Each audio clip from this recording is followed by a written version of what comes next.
more cannons fire. Given such a huge target, you doubt that the men servicing the iron-field guns are much slowed in their reloading by a need for aim. Soon, every single one of your armies and artillery pieces spits out cast iron defiance at the great host before them. The blast of cannon, near or distant, becomes all your ears know of the world. You can smell nothing save the acrid stench of burning powder. Entire regiments are swallowed up and hidden by the billows of powder smoke which issue from the constantly firing guns. Still, the Antari continue their implacable advance. Despite all their thunder and fury, your army's cannons seem to do nothing more than throw pebbles into the encroaching tide of enemy soldiery. Though every iron ball hits its mark and leaves ripples of blood and death behind them, the dead and wounded are simply swallowed up by the mass of the living, and the tide grows ever closer. Though torn to ragged shreds by your cannon, the forward edges of the Antari foot continue to advance, lest they be trampled by the great mass of men behind them. As they step ever closer, the ground beneath your boots begin to shake with their tread. Their cries of war or defense or mere nervousness reach your ears, as incoherent and wordless as they are. Still, hundreds of paces away, the enemy foot lacks the discipline of their Tiaran counterparts. Distant pops and soft wisps of smoke mark those among the enemy ruled too much by their nerves, having fired their weapons long before their foes were in range. The sound of Antari shouts and tread are deafening now, drowning out even the sound of your own cannon. The forward elements of the enemy infantry are no more than 300 paces from the Tiaran line when a thunderous wave of fire, smoke, and fury flences them into shreds of bone, blood, and flesh like a storm of flying blades. What manner of sorcery is this? You mutter to yourself in shock.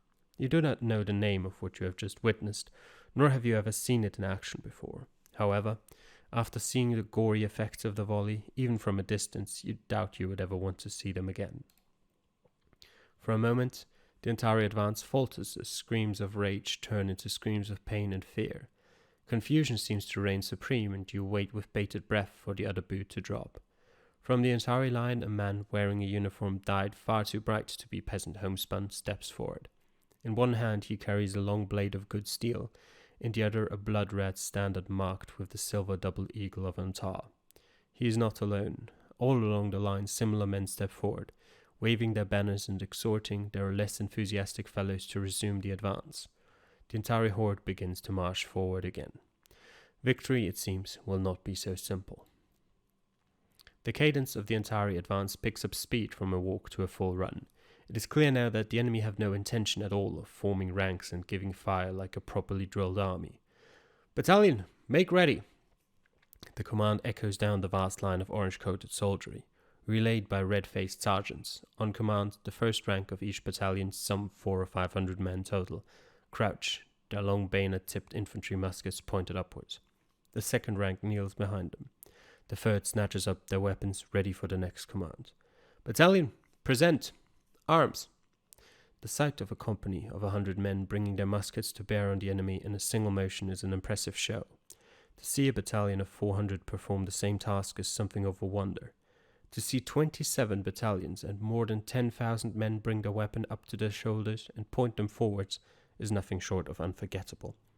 But it pales before what you know is very soon to follow. "Battalion, fire!"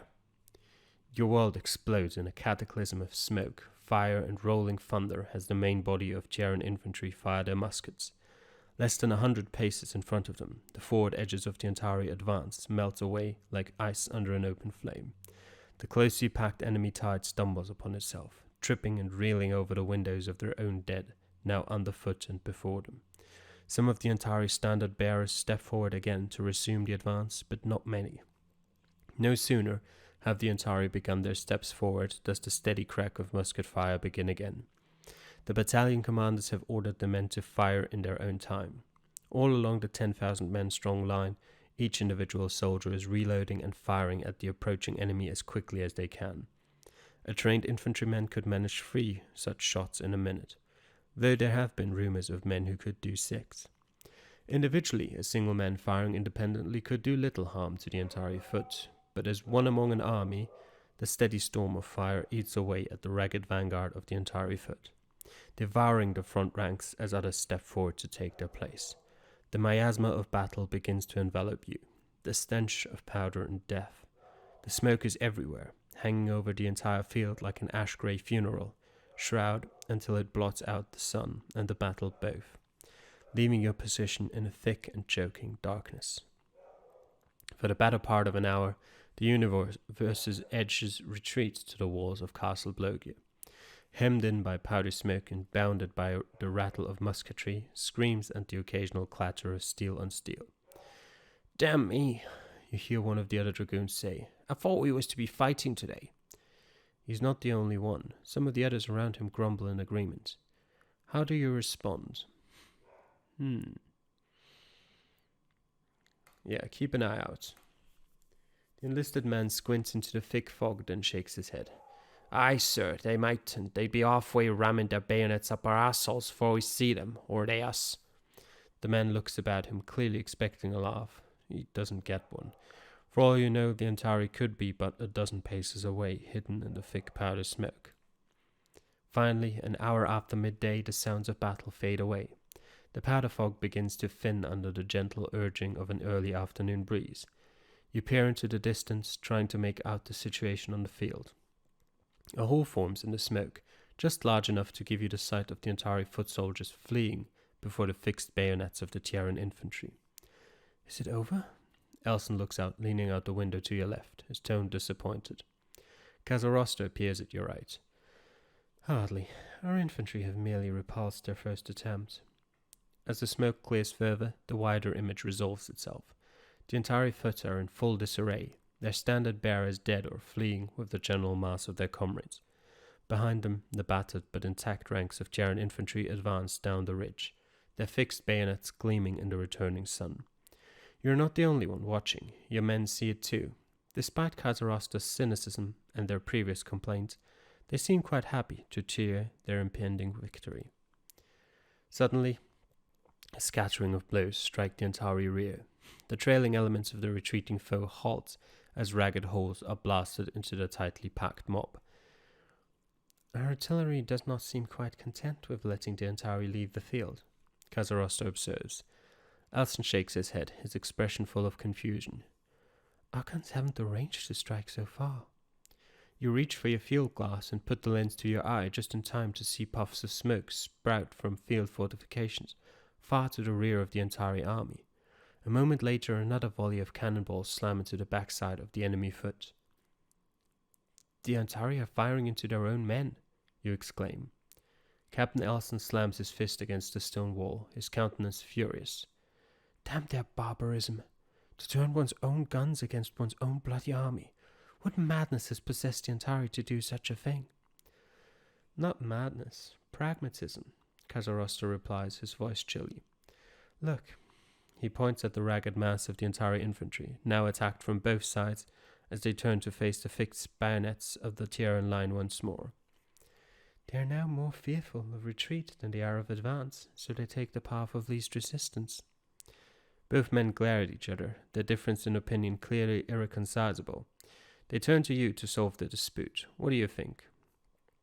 I mean, Kazarosta is right. The funny thing is, the options are Elson is right, Kazarosta is right, or I don't agree with either of them. The truth is I agree with both of them, which is not an option here. I think, Kazarosta is right. The measure is certainly extreme, but it did also stop the entire retreat. At the same time, I am saddened that they would stoop so low as to fire upon their own men. But we're on Kazarosta's side. You open your mouth to voice your opinion. "Oi, sirs, what's that?" You, Kazarosta, and Elson all turn to where the enlisted man is pointing. You spot a shimmer of movement along the far end of the Antari line, moving quickly and quickly, growing larger. Almost in unison, the three of you bring your field telescopes to your eyes. Your heart freezes when you see them, church hussars, thousands of them, gleaming in baneplate angel wings glittering in the summer sun, charging out from the woods on the opposite end of the field and riding at full gallop at the flank of the Terran army. A great banner emblazoned with the sword-carrying bear of House Koroborit fluttering at their head. "By all the saints!" your captain exclaims, his spyglass clutched tightly in his trembling white hands. Even Kazarosta's formidable composure seems rattled.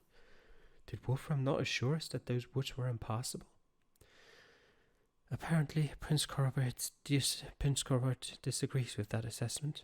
Elson's terrified tone is much at odds with his flippant words. You mutter under your breath as you struggle not to let fear overtake you. What was that? Kazarosta asks. You repeat yourself more clearly this time. What shall be our next move? Kazarosta shakes his head. We can do nothing. If we charge out there alone, we would accomplish nothing. Elson makes the little strangled sound in his throat as he bites back a hot retort. Kazarosta continues unfazed, his voice as cold as ice. Wolfram, on the other hand, must ride out to meet Corroborate's hussars. He has all the cavalry on his flank, save for us, and if he does nothing, those hussars will be able to roll up the line and cut down the entire army at their leisure. A distant blast of trumpets brings your attention to the field once again.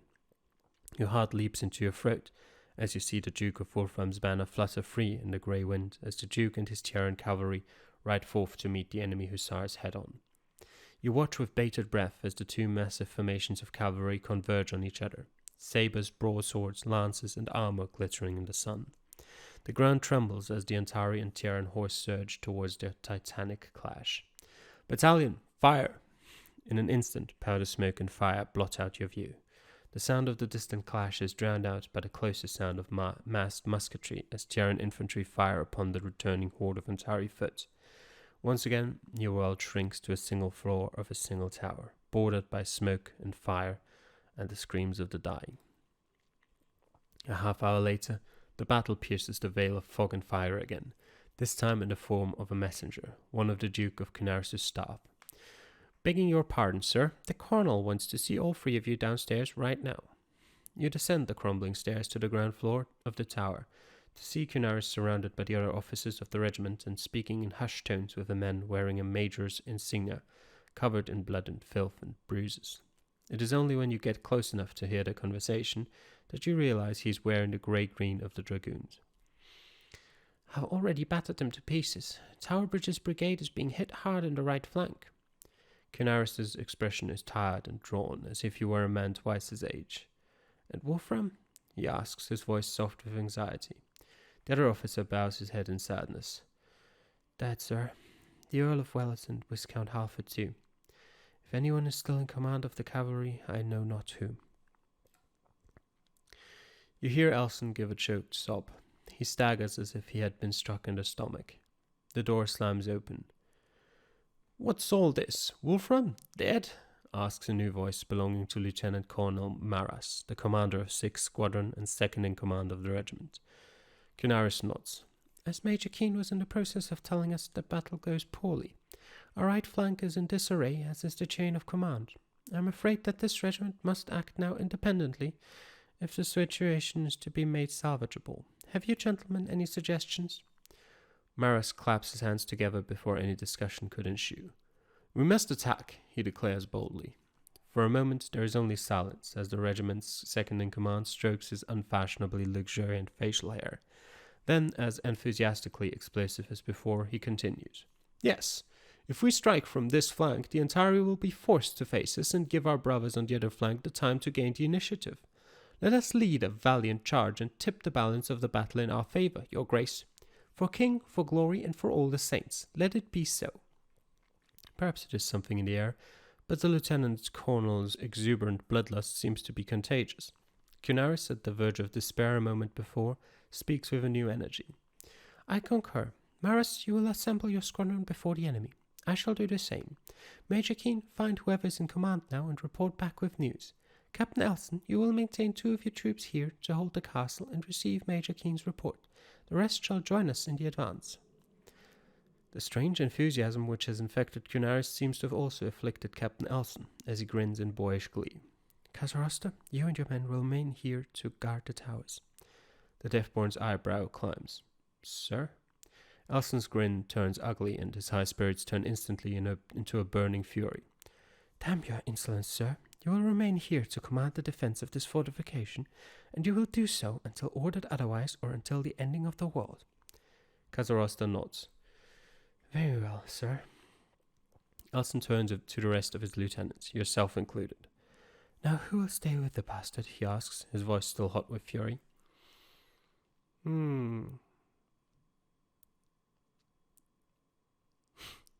Yeah, we're guarding with Kazarosta, sure.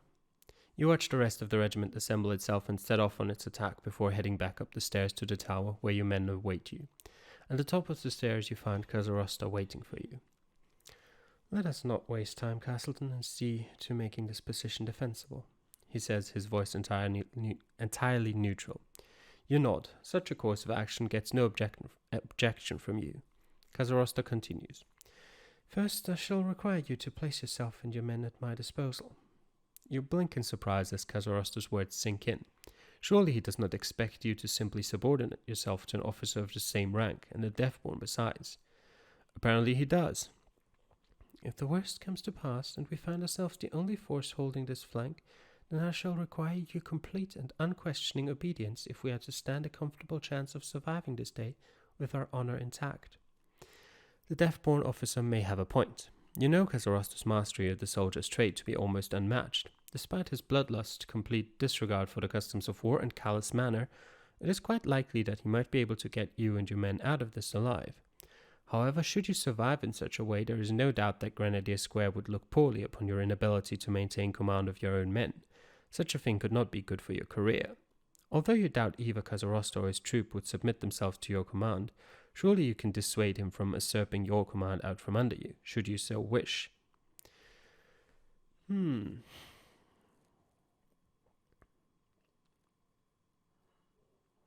There is no tactical merit. Well, there might be. I mean, we can give it a try. If not, Kazarosta, you can just take my men.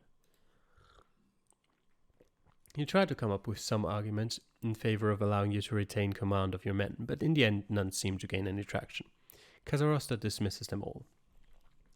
Very well, you hear yourself say, your voice choked with reluctance. I place myself and my men at your disposal. If Kazarosta has picked up on any sign of your bitterness, he does not show it. Very good.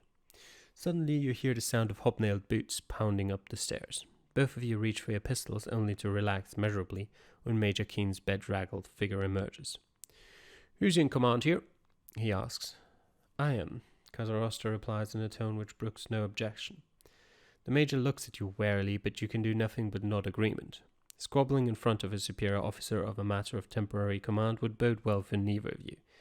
Keen looks back to Kazarosta and reports. His Grace the Duke of Havenport sends his compliments and wishes to inform you that he is taking command of the army. He has also charged me to inform you that he is withdrawing from the field in the best order he can manage.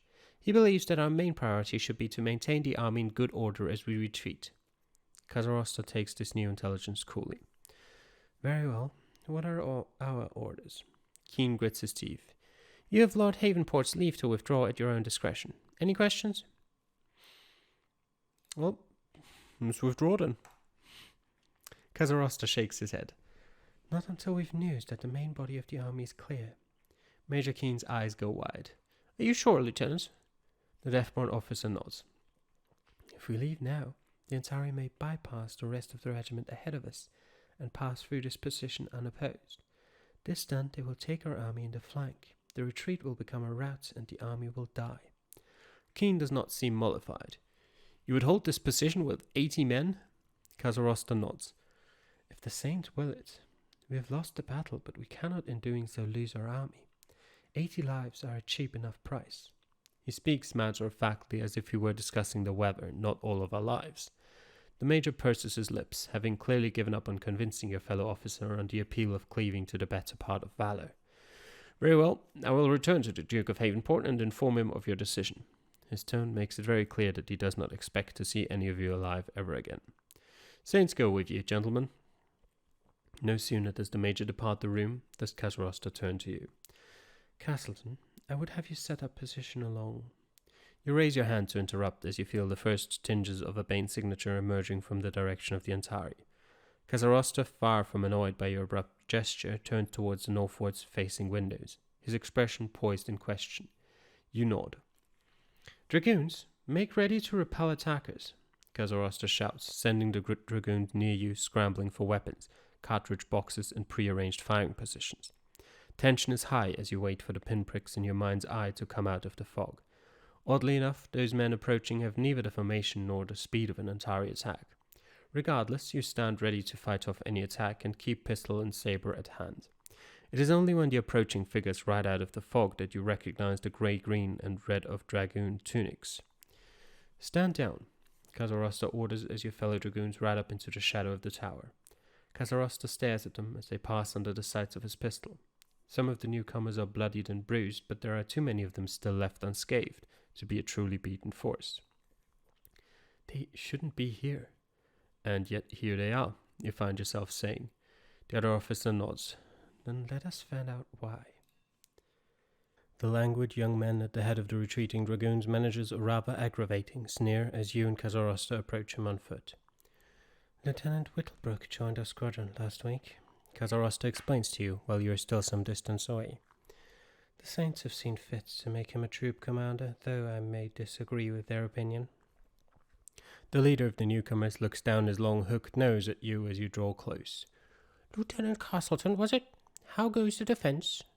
He asks in an infuriatingly superior tone, ignoring Kazarosta entirely. Kazarosta steps forward without warning. What are you doing here, Whittlebrook? Where's the rest of the regiment? He asks bluntly. Whittlebrook ignores him entirely, addressing his response to you as if Kazarosta were not even there.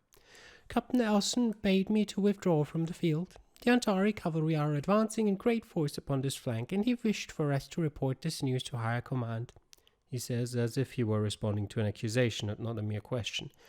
Do you have an issue with Captain Elson's orders? Kazarosta shakes his head.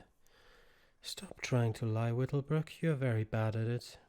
The mounted officer grits his teeth in anger as he glares at you. Surely you will not allow this deaf-born bastard to impugn my honour? He demands. Surely I shall. Tell us the truth. Whittlebrook recoils in his saddle as if hit by a musket ball. Surely you cannot, he sputters. He can and he will, Kazarosta answers as cold as ice. You see his hand creep slowly towards his belt. That damned fool Elson ordered us to meet the Antari horse in a charge, the mounted lieutenant blurts out. I will not carry out my orders if there ain't no sense to them. Kazarosta nods. Then why attempt to flee the battle entirely? Surely you know that your men are needed here. Are you blind as well as deaf-born, you block-headed bastard? Whittlebrook shouts. This battle is lost, and I will not die, sir, for the likes of you. You step forward, close enough so that Whittlebrook and only Whittlebrook can hear you. You try your best to put forward an argument which the other officer might listen to. Unfortunately, your appeals to reason fall short and your emotional pleas fare even worse. Silence, sir. I have heard enough of your drivellings. Clearly out of patience, the other lieutenant waves you off irritably. Whittlebrook sniffs haughtily in his saddle. Now I bid you good day. He turns to leave. The shallow report of a pistol rings out. The mounted officer jerks straight in his saddle before sliding off and falling to the ground, a look of shock on his face and a bloody hole in the side of his head. Thoroughly spooked, Whittlebrook's horse sprints off into the powder smoke. Holstering his still smoking pistol, Kazarosta turns to the now departed officer's men, his voice ringing loud and clear. The penalty for desertion is death by firing squad, gentlemen. Fight with us or die. That is your choice. Despite Kazarosta's uncompromising line, his men move to back him. From behind your back you can hear the clicks of carbines being set to full cock. You do not need to turn around to know that Kazarosta's men stand ready to carry out their commanding officer's threats if need be. The new commander of Whittlebrook's troop, a nervous cornet of 16, rides forward. We are at your command, sir.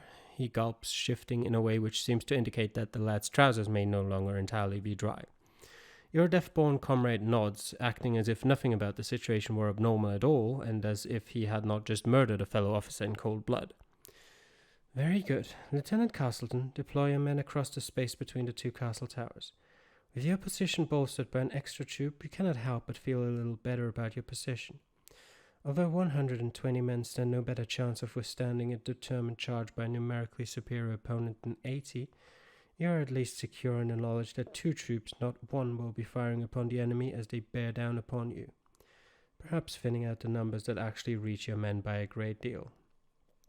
This in mind, you see to deploying your men at the position you have been ordered to defend. It is only the work of a minute to have your men assemble at your designated line of defence between the two towers of Castle Blogia, a space some 50 paces wide. Though hardly a great distance, you have no doubt that your 40 men might be a bit hard-pressed in defending it against saints knows how many Antari cavalry, even with Kazarosta's troop providing cover fire from the towers.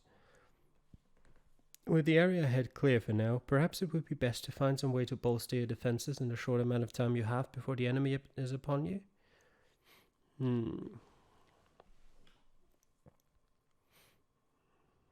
Prepare the ground. Rally the man with his speech is just not going to work. A barricade, perhaps? Yeah, sure. Let's make a barricade. An excellent idea. Though you've no engineers with you, and your men were never issued with shovels or entrenching tools, there is plenty of loose stone from the tumble-down castle walls around you. It would only be the work of a few minutes to fortify your positions appreciably. How would you like to go about it? Alright. Straight barricade. In the end, you decide that the simplest solution is best. A straight chest-high wall from one side of your defensive line to the other might suffice as a fortification for your men. You quickly set your men to work. Grasping your intention immediately, they set off to cut brush and haul in broken masonry and debris from the castle's tumble-down walls. Within minutes, there is a low barrier extending all along the breadth of the open area between the two castle towers.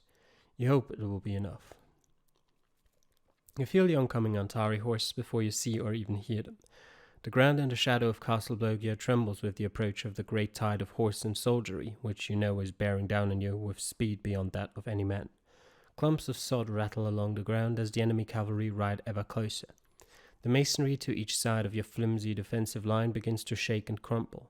The distant cries of your multitudinous attackers grow until they become a thunderous, throatless roar. For a moment you feel as if you are a stone witnessing the world's ending. Your men seem fewer than before. Perhaps they slipped away some time in the past few minutes. Perhaps they too feel that the world was ending, and the best way to survive it was to get as far away from their private apocalypse as possible. Then, out of the powder fog, the enemy materialized like an army of ghosts, their blades and helms and scraps of chainmail glittering in the dying sun as they rushed towards you, into the narrow 50-pace gap which you and your dragoons must hold. The first wave of the Antari cavalry are great in number, formidable in skill, and all but invincible in their courage. It is their lack of organization which dooms them. Perhaps they had not been told of the narrowness of the passage they would have to force. Perhaps the sheer mass of their vanguard simply made it impossible to do anything other than try to force 400 men into a space which could, at best, fit half that number.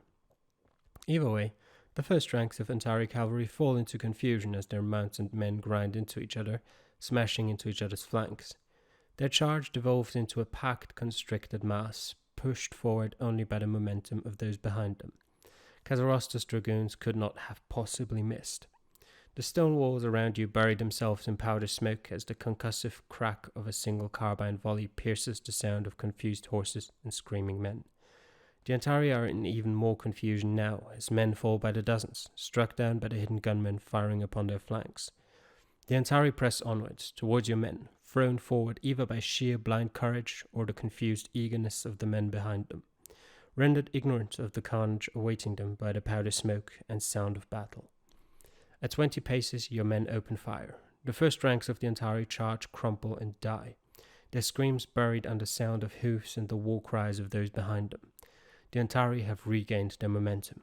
You gird yourself for battle, pistol in one hand, saber in the other, as the Antari horsemen charge into your beleaguered dragoons and begin the struggle in earnest.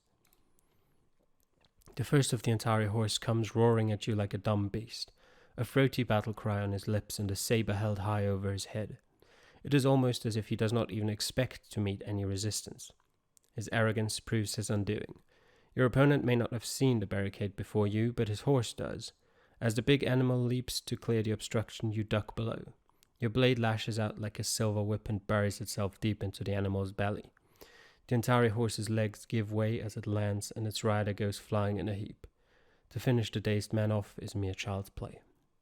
The next few Antari you face fare no better. Confused by the sudden resistance of your stalwart men, assailed from both flanks by a hail of carbine balls, those that make it to your line are quickly cut down. Despite their losses, the Antari keep pressing forwards, courage or raw stupidity overwhelming sense or caution. Each enemy horseman seems more dangerous than the last, and soon you can feel your arms beginning to strain from the fatigue of combat. More Antari surge forward, their iron-shod horses riding over the bodies of their slain predecessors. There is nothing of the stuff of confusion or pause in them. They ride right for you, sabers flashing, their horses at full gallop. The Antari meet your men head-on.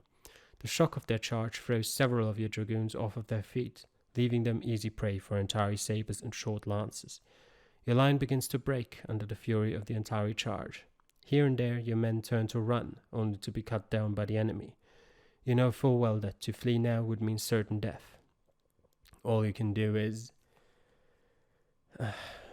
attempt to rally my men and push the Antari back. That's not going to work. That's not going to work. Lead by example. Yeah, okay. Hold the line myself if I must, or keep fighting and hope it will be enough. Alright, let's go.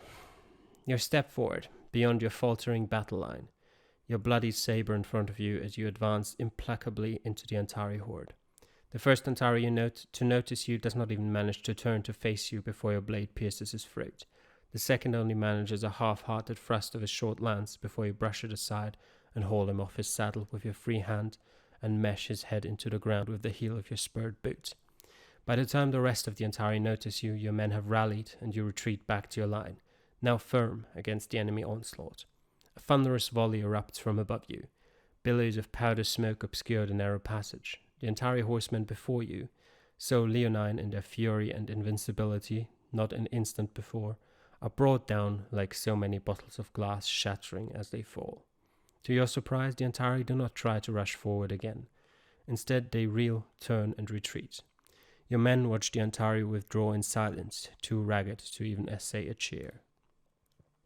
What follows is an interminable series of raids and probes by the Antari horse. Having failed to force your passage through brute force, the Antari begin sending parties of a dozen or so to dash in on their fleet horses and harass your troops, perhaps to draw them out into the open where they could be more easily dealt with. Other parties fire potshots at your supporting dragoons in the castle towers. You give your men standing orders to hold their position against the obvious Antari baiting, but a few of your men do not heed your warnings. After one particularly fierce harassment, a half-dozen of your dwindling force resolve to tolerate no more. Against your orders, they break ranks and charge into the noise and powder smoke. They are not seen again. The next time the Antari send in a raiding force, you take no chances. You order your men to fire a volley at the enemy. Your troops' fire brings down half the enemy party and sends the survivors into headlong flight. The next few Antari probes are driven back with similarly vigorous fire from all three troops. As you watch another Antari raiding party flee back into the smoke, your staff sergeant pulls you aside. It appears that, as futile as the Antari attacks have been, they have done your defenders some harm. Your men are out of ammunition. Runners sent to your fellow officers report that their situation is just as dire. Between the three of your troops, you've not even enough powder and shot remaining to fire off a single volley. When the men hear of this, they grumble and look nervously over their shoulders. We fought ourselves dry. They can't bloody well hang us for running now. You hear one of them say, while retreat without orders would still theoretically be desertion, perhaps anybody judging your actions would do so with more leniency, knowing that you had done all that you reasonably could to slow the enemy. Fenton turns to you, his expression pitched as if to say, "What now, sir?" What now, indeed?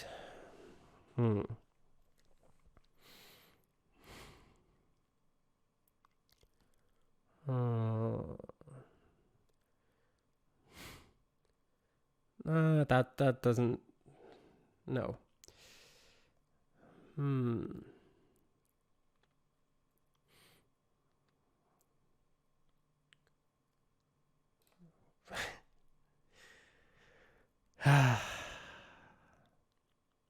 Yeah, okay.